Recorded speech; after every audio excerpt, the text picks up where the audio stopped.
Reading of Bertrand Russell and his great desire to find something that was rock solid, something that would provide a basis for certain knowledge.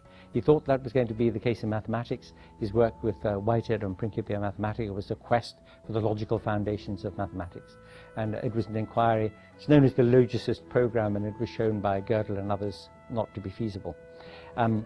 He abandoned the attempt and turned to philosophy, where he thought that the epistemological quest for a basis of certainty, very much the Cartesian quest. Descartes began the Meditations on First Philosophy with the inquiry, what can I know that cannot be doubted? And Russell was always very eager to look for that. Now, in that respect, Russell stands at something of an angle at the way that we should think about the quest for knowledge. Because perhaps the quest for knowledge should not be a quest for certainty, for the thing that's rock solid, but the quest for what it is most rational and most rigorously tested in the way of what to think.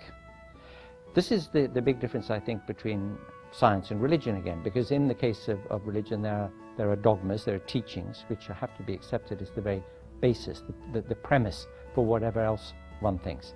And therefore certainty is woven into the very fabric of that kind of view.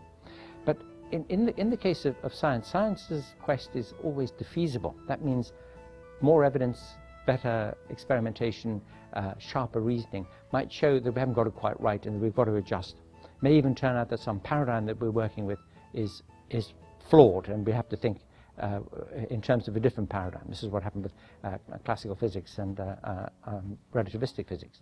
So the idea there is that we are setting ourselves the ideal of truth and certainty as the long-term objective, but we're not worried if we don't have it. What we're interested in is how good the supporting evidence is and how rational it is to believe something. Now, I'll give you an example. This is not in any way a fudge. I'll give you an example. If you were reading David Hume in the bath last night, then you will probably come across his argument about induction. The classic way of putting this is to say the fact that the sun has risen every morning in the past for millions of years is no guarantee that it's going to do it tomorrow. So this is the flaw with induction, or anyway, the problem that it poses to us. So you might say to yourself, well, in that case, even though I've got wet every time I've been out in the rain without an umbrella, maybe next time I won't get wet. You see that it's pouring outside, you think to yourself, oh, it's a great opportunity to test the fallibility of inductive inference, so you sally forth into the rain without an umbrella. Now, what is the third party going to think of you? He's going to think you're an idiot. He's going to think you're being very, very irrational. Why? Because you're not proportioning the evidence that you have and the background information you've got to what you act or think.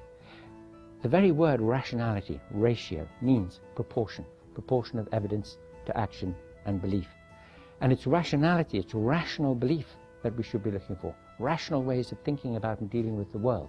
Whether it's knowledge, whether it's true, well, that's something that we very much hope to be able to get eventually. But the real test is rationality.